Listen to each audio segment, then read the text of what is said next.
स्वागत है आप सभी का बसंत बिहार में। आज पूरे बिहार में जो भी राशन कार्डधारी हैं उनकी दिल की धड़कनें जो है वो तेज हो चुकी है। वो चाहे राशन कार्डधारी पात्र हो या अपात्र हो, इनमें से सरकार द्वारा कोई नियमावली जनता को नहीं बताया गया है कि इस नियमावली के आधार पे आपका राशन कार्ड रद्द किया जा रहा है। हालांकि हकीकत ये है कि राशन कार्ड जो है वो फिलहाल रद्द किया जा रहा है।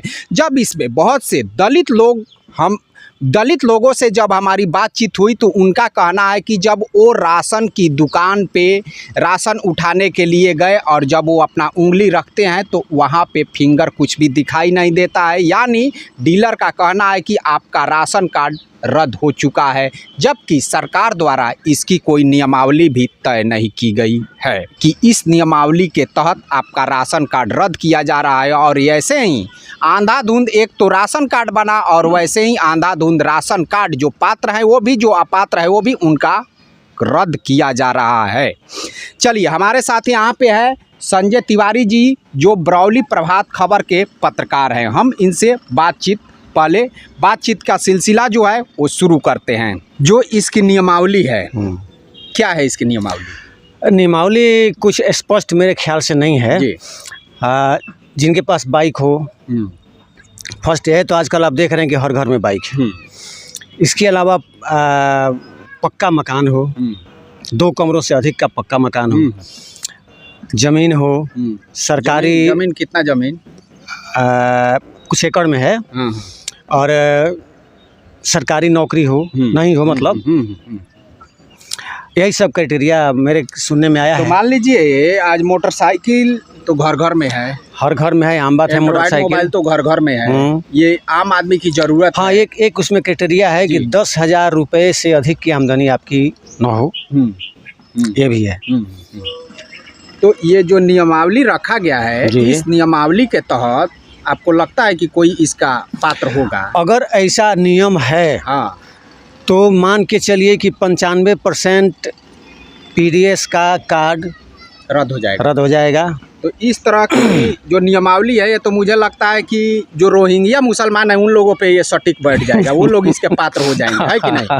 क्योंकि वो लोग वो सिर की पालानी में तान कर रहते हैं। लेकिन जब सरकार ही इंदिरा आवास दे रही है पक्का बनवा कर, ठीक है, जो उसके लाभुक है, जो जिनको जर जमीन नहीं है, कुछ भी नहीं है, फिर वो बोल रही है कि पक्का मकान कहाँ से आ गया? ये मान लीजिए कि एक सरकारी नौकरी है, उन लोगों को अगर वो रद्द करते हैं तो इसमें कहीं कोई शिकायत की बात नहीं है। लेकिन जो भी अदर लोग हैं, अगर आपके पास 5 बीघा जमीन है, उसमें 2.5 बीघा चौरे है, 10-12 कट्ठा में मान लीजिए कि फुलवारी है और कुछ रुपए, तो उससे 10 परिवार खा लेगा? नहीं खाएगा, नहीं खाएगा। सरकार की ये जो नीति अभी चल रही है मेरे ख्याल से बेहतर नहीं है। ऐसा नहीं होना चाहिए। घर में 2-4 किशोर या जुआ बच्चे हैं, आसानी से एक बाइक मिल जाएगी, पुरानी 10-12 हज़ार 20 हज़ार तक मिल जाएगी। और बाइक आज की जरूरत भी है, सबसे अधिक जरूरी है। दूसरे चीज में नहीं मिलता है तो दहेज में तो जरूर मिल जाता है। हर घर में आपको एक बाइक कम से कम जरूर मिल जाएगा। बाइक को, जैसा कि कल ही हम लोग बातचीत कर रहे थे कि इसमें कुछ दलित का भी कट गया है। बाइक को भी इस क्राइटेरिया में लाना मेरे ख्याल से बहुत गलत है। अगर ये होता कि पक्का मकान है, 5-7 कमरों का पक्का मकान है, फ्रिज है, टीवी है, कूलर है, जो भी है, तो आपको काटने से पहले कम से कम जाकर धरातल पे जांच तो करना चाहिए। या ऊपर से आप बना देते हैं, ऊपर से। एक तो आप जानते हैं कि अरे जांच 2,000-3,000 रुपया एक राशन कार्ड बनवाने में लगता है, ये हम लोगों से छुपा हुआ नहीं। जाँच की बात आप तो कीजिए ही मत, क्योंकि अगर जाँच किया गया होता तो इतने लोगों का कार्ड बनता ही नहीं। हम जो भी है, जो भी इस वीडियो को देख रहे हैं, वो उनके गांव में वो स्वयं देखे होंगे कि बाइक पर 1 लाख की बाइक पर और लोग बोरा लाद के ले जाते हैं। हाँ, तो कहाँ से वो बिलो पुअर लाइन में आ रहे हैं?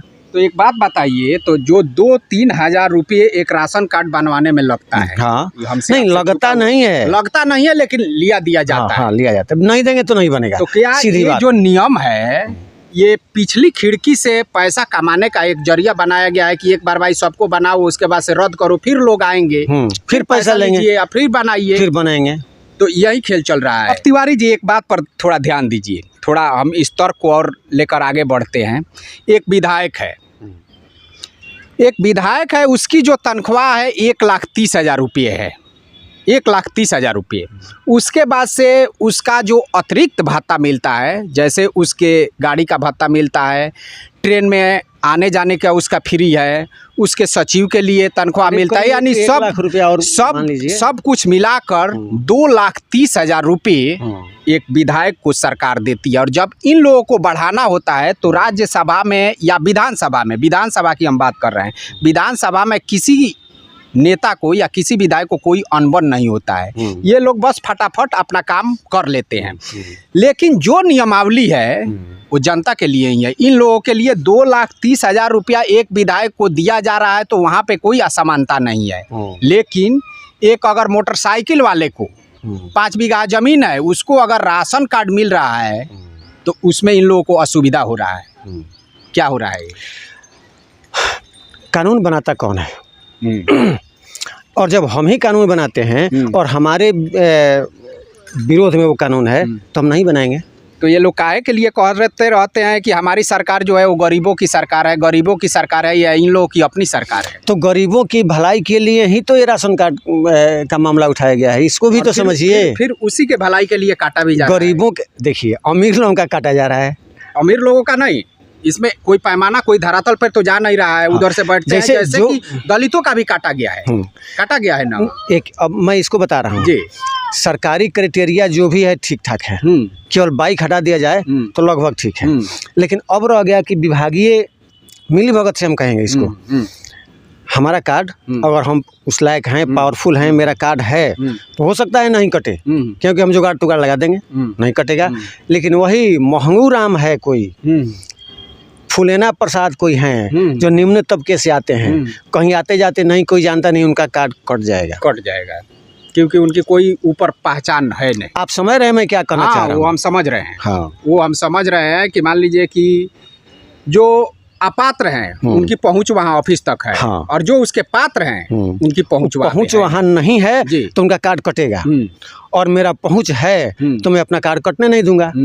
यही तो बात है, यही फंडा है, दूसरा कोई नियम कानून इसमें नहीं है। कोई नियम कानून इसमें नहीं है, कुछ नहीं है। हाँ, तो चलिए यहाँ पे मुख्य बात जो निकल कर, देखिए तिवारी जी, हम मोटा मोटी एक बात मानकर चलते हैं कि मान लीजिए कि जिसका 10 बीघा जमीन ऊपर है, जिसका आलीशान कोठी है, ठीक है, उनको नहीं लेना चाहिए। और जो भी सरकारी नौकरी है वो तो सरकार के नज़र में है उनकी, तो अब उनको धरातल पे जाकर जांच पड़ताल करके उसके बाद से किसी का भी कार्ड हो उसको रद्द करना चाहिए। अब ऐसे नहीं कि ऐसे अंधुसिये उठाए और सबका टिकट काट दिए, उसके बाद से लोग तो फिर से दौड़ना शुरू करेंगे। सरकार को राशन कार्ड हटाना ही है जी, तो सीधा उपाय है कि अपने स्तर से इसका सर्वेक्षण कराए जी।